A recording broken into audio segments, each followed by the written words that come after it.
welcome again to another episode with me on this financial season that we have been working on together. I hope you had an amazing Thanksgiving weekend and you got to meet all your lovely family and friends and just celebrate and enjoy and be thankful for what you have. So today we're going to be speaking about planning for the new year and setting goals. And I remember in the last episode, just before we broke off for Thanksgiving, I did mention that you don't have to wait for the end of the year or the beginning of next year to start planning your goals or what you want to achieve for next year. You can actually start doing that right now before the year ends and start thinking clearly and concisely about what it is you really want, how you want your financial life to look like, or your books to look like, what you want your lifestyle to look like. And when we talk about being clear with our goals, I'm talking about really being specific, breaking them down into the little aspects of your life. And I do believe I mentioned some of the aspects, and this could be so what I would encourage you to do is like get a pen and a piece of paper or a book if you have one, and divide it into sections. So one section is going to have your career goals, another will have your family goals, another will have your social and cultural goals, another will have your financial goals, and another one should have your mental and health goals. So what is it that you want to achieve in your mental and with your mental well-being and the health, your physical health? What do you want that to look like? And because I'm not a nutritionist, I will not be speaking about that. I'm going to be speaking more about like your financial goals and how that ties up into everything else and why it is extremely important for you to start planning now for how you want it to look like next year. And next year is 2023. So in order to plan for next year, you have to reflect back on this year. What did this year look like for you? Was it a good year for you, or was it a not so good year for you? Did you achieve the targets you wanted to achieve, or did you fall short of your targets? And if you did fall short, what were some of the reasons? Were you overspending? Did you indulge too much in things perhaps you could have done without? Are there certain habits that you have realized that caused you to do some of these things that led you not to achieve your targets? So this is why when you're writing this down, it will help you to analyze the situation, assess the situation, and problem solve. Find a solution to the problem. And so also another thing would be like if looking at yourself now, where you are right now, not the past year, but right now as it stands. If the year ended today, would you be happy with what your financial physique looks like? Is it healthy? Do you feel comfortable and confident enough in either your purchasing power, your investment power, or just your ability to get the things you need to survive? Do you have a good credit score? Do you have savings that you can fall back on in case something happens? And if you don't have these things, what can you do to improve these things going forward? And then once you've figured out though all those questions, then you can start thinking, okay, so this is what this picture looks like now, and this is what it was for this year. What should it look like, or what do I want it to look like going forward in the next year? How do I want to end the year? How much money do I want to have saved? Where do I want my credit score to be if you have credit that's not good enough?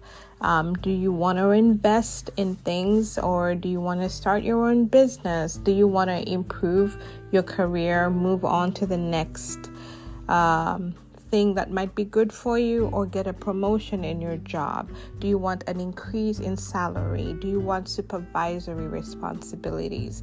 Now, those are questions you're asking yourself to transpose into the next year. And when you ask yourself those questions, you're also figuring out with each of those questions, what is the solution? What are the action points? What is it that you need to do to be able to achieve those goals? And you have to be able to write this out clearly and specifically. Don't just put out a broad statement of, okay, I want to get a pay raise. I'll search for a job. No. What kind of job are you looking for? What kind of pay increase do you want? Do you want a 10% increase, a 20% increase, a 5% increase? What exactly is it that you want? You have to be specific about what you want.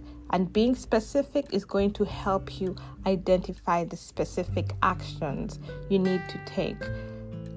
For example, if it comes to like your job per se, or if you have a business, if it's your job, you want a pay increase, or you want supervisory roles or responsibilities, what do you need to do? Maybe you may need to take a training course, enroll in a training course, or find a mentor within your organization to help you grow, take you under your wings and just under their wings and help you grow into that role you want.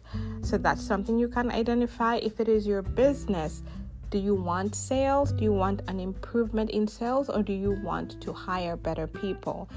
What kind of people are you looking to hire? And that will help you to spell out in your HR recruitment policy exactly the kind of people you're looking for, so that when you're doing the interview, you know who will be a good fit and who won't be a good fit for you. And this will also help you save a lot of time on not knowing what you need to do, and just like really dive into getting what you want. And I really want to be here for you to tell you that you can achieve your heart's desire. When it comes to financial independence or financial growth and success, you can achieve it. You just have to be consistent and laser focused. You have to always course correct, and you have to always assess yourself. And if I was like a doctor, I would say like it would be something like going under the microscope and looking at the problem and identifying it and doing surgery. Well, obviously not medical surgery, but you get what I'm trying to say. So yes, it's the same principle. Like really, you have to be serious about this. It's not something that's obviously going to happen overnight, but it happens one step at a time, and it happens even if gradually. You will notice the change happening, and then one day you'll wake up and you're like, oh my God, I can't believe I actually did this. And you'll have such a broad smile on your face. You'll be extremely happy with yourself and have this self-confidence about you that you were able to achieve this.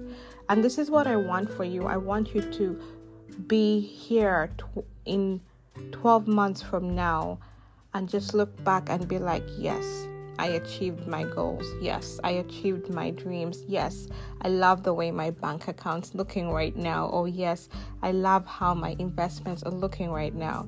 That's the kind of feeling I want you to have. And in order to get to that, you need to start with the basics. So get the pen and paper and write those things down. Assess yourself. Take the time to do it. It doesn't have to take a whole day.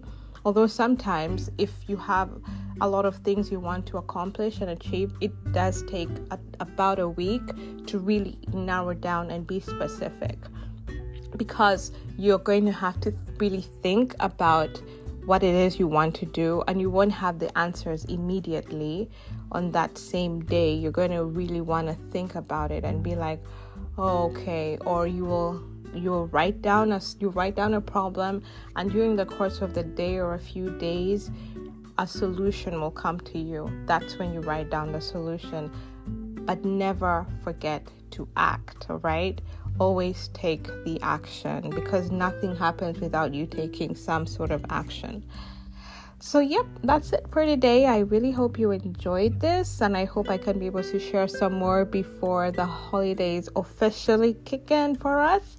But yes, thanks for listening to this recording, and I hope you have a pleasant rest of the week. Ciao.